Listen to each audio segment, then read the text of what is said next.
সর্ষে করলার জন্য আমি এখানে মশলাও কিন্তু রেডি করে নিয়েছি। মশলা নিয়েছি সামান্য পরিমাণে হলুদ, লঙ্কা। এতে কিন্তু লঙ্কা হলুদটা একটু কম দিতে হবে। নিয়েছি এখানে জিরে, ধনে, আর আমি এখানে সর্ষে নিয়েছি, একটু শিলে বেটে নেব। বন্ধুরা, আজ আমি দেখো করলা রান্না করব।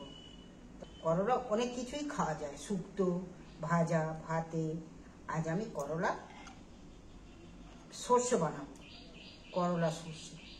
করলা সর্ষে বানাতে এখানে নিয়েছি যেমন একটা করলা নিয়েছি, আলু নিয়েছি, দুটো পেঁয়াজ নিয়েছি।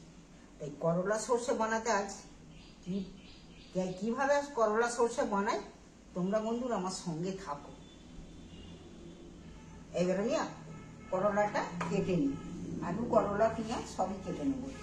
এই করলা সর্ষে একদম যাদের মুখের ভালো লাগবে তারা দেখবে একদম চেটে পুটে খেয়ে নেবে। প্রত্যেকের এইটা করলা সর্ষেটা খুব পছন্দের খাবার হবে। এই করলা সর্ষেটা খুব পছন্দের খাওয়া হবে। তাই বন্ধুরা আমি আলুগুনারে ছাড়িয়ে কেটে নিই। আলু খোসা ছাড়িয়ে নিয়েছি। সর্বপ্রথমেই আমি করলাটা কেটে নিচ্ছি। করলাটা আমি জলের মধ্যেই রাখবো, পাতলা পাতলা করে দেখো এইভাবে কেটে নিচ্ছি। যতটা পাতলা কাটতে পারবে ততটাই ভালো হবে এই রেসিপিটা খেতে।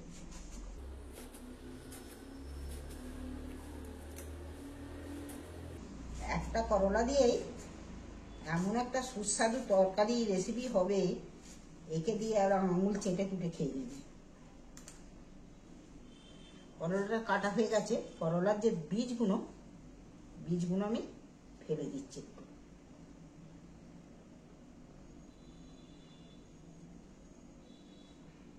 করলার বীজগুলো ফেলে দিলে কি হয়, এই শক্ত শক্ত দানাগুলো মুখে ঠেকবে না, ভালো লাগবে খেতে। আর করলার বীজগুলো যখন মুখে থাকে শক্ত শক্ত, অনেকে পছন্দ করে।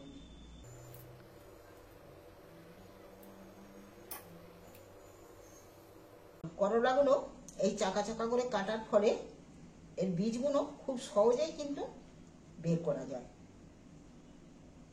কোনো অসুবিধা নেই। প্রত্যেকটা বীজ বেরিয়ে গেল, দেখো সবেরই বীজ বের করে নিচ্ছি।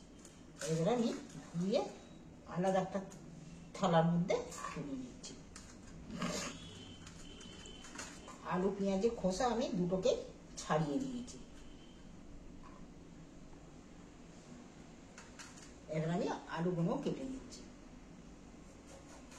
এইভাবে আলুগুলো সরু সরু করে লম্বা লম্বা করে কেটেছি।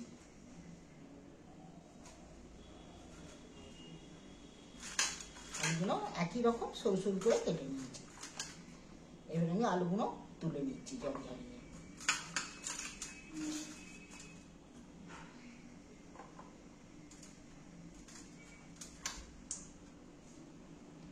পেঁয়াজগুলো কিন্তু আমি আর কেটে ধুবো নি, তাহলে এর মধ্যে জল ঢুকে যাবে। পেঁয়াজগুলো শুধুই কেটে নেব।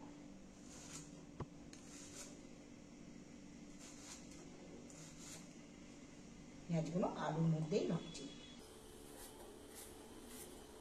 পেঁয়াজগুলো যেমন আলু কেটেছি সেই অনুযায়ী পেঁয়াজগুলো কেটেছি।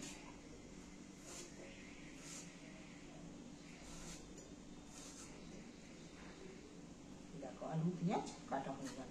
তোমরা যদি পারো এতে কিন্তু বেগুনও দিতে পারো। বেগুন আমার গাছে আছে, একটা দিলেই হয়, একটা নিয়ে এসি।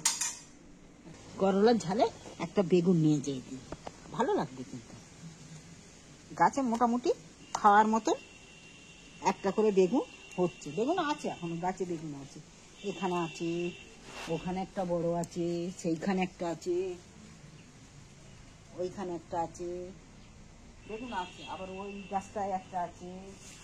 পুরনো গাছ তো বেগুনটা কিনে খেতে হয় না, কিন্তু বেগুনটা দুদিন একদিন ছাড়াই দুটো চারটে করে বেগুন তোলার মতো হয়ে যাচ্ছে। বেগুনটা ছোট হতে পারে, বেগুনটা কিন্তু খুব নরম বেগুন হবে। দেখো বেগুন শুকনো কাটতে নেই, আমি এই জলের মধ্যে কাটছি। বেগুনটা ওই রকমই সরু সরু করেই কাটবো।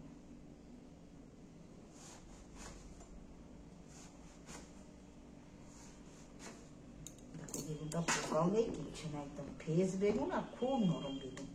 এই সাদা বেগুন তো, শীতকালে যদি এই বেগুনগুলো হতো, এইরকম বড় বড় মোটা মোটা বেগুন হতো, বেগুনগুলো কি মিষ্টি বেগুন। তবে এটা এখনো বাড়তো, আমি করলার ঝালে দিব বলে তুলে নিই।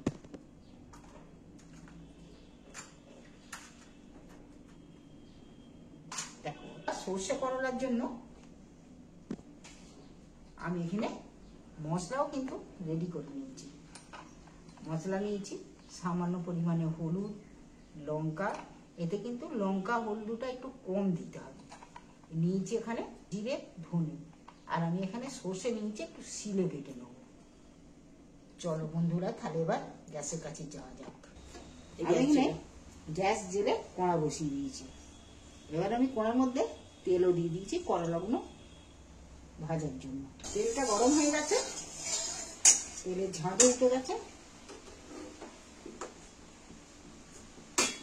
এইবার আমি করলাগুলো তুলে দিচ্ছি তেলের মধ্যে।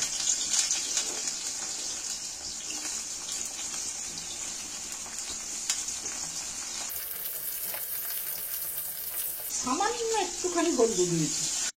এইবার আমি করলাগুলোকে নেড়ে চেড়ে ভালো করে ভেজে নেব। করলা না ভাজা হলে ভালো করে করলা কিন্তু একটা হালকা গন্ধ থাকবে।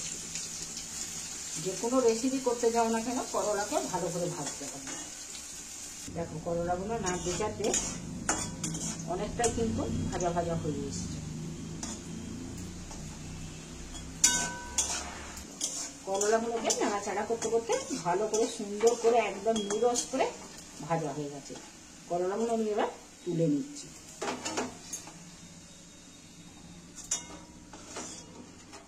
ওই তেলটার মধ্যেই আমি একটু ফোড়ন দিয়ে দিচ্ছি, 5 ফোড়ন। একটু 5 ফোড়ন দিয়েছি, ফোড়নটা কিন্তু ভাজা হয়ে গেছে। এবার আমি আলু আর পেঁয়াজ একই সাথে তুলে দেবো।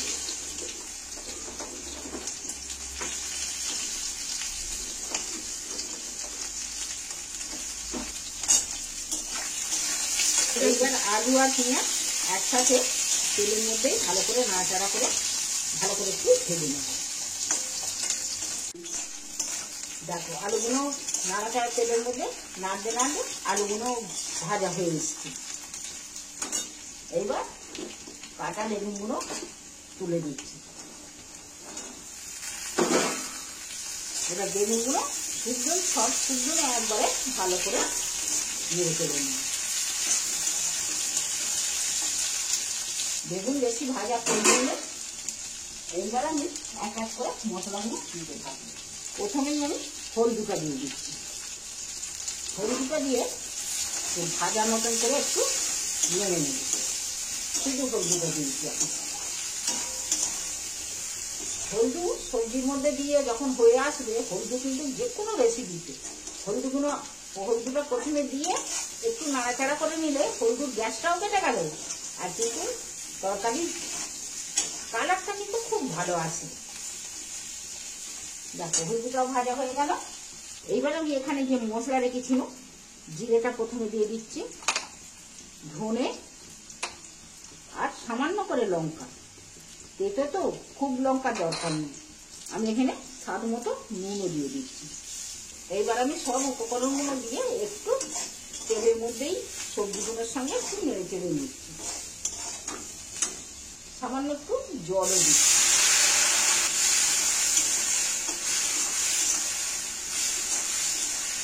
মশলা থেকে তেল ছেড়ে দিয়েছে, আর এতে নাড়াচাড়া প্রয়োজন নেই। এবার আমি আলুগুলো সেদ্ধ হওয়ার জন্য পরিমাণ মতো জল দিচ্ছি। জল দিয়ে নাড়াচাড়া করে নিয়েছি। মশলাটাও সব একদম মাখা চাকা হয়ে গেছে। আলুগুলো সেদ্ধ হওয়ার জন্য আমি একটু এখানে চাপা দিচ্ছি। 2 মিনিট চাপা দিয়ে রাখছি। একটু 2 মিনিট পর ফিরে এসছি। অনেকটাই ঝোলটা মরে গেছে, আর আলুও সেদ্ধ হয়ে গেছে। এইবার আমি ভাজা করলাগুলো তুলে দিচ্ছি। দিয়ে নাড়াচাড়া করে দিচ্ছি। করলাগুলো সেদ্ধ হতে হতে আমি যে সর্ষেগুলো নিয়েছি না, সর্ষেটা বাটা হয়ে, সর্ষেটা দেখো বেটে নিয়েছি। এইবার আমি সর্ষেটা তুলে দিচ্ছি এর মধ্যে।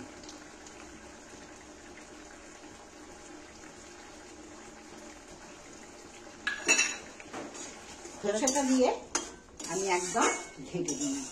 করলা সর্ষে আমার রেডি। এবার গরম গরম ভাতের সঙ্গে গরম এটা পরিবেশন করব।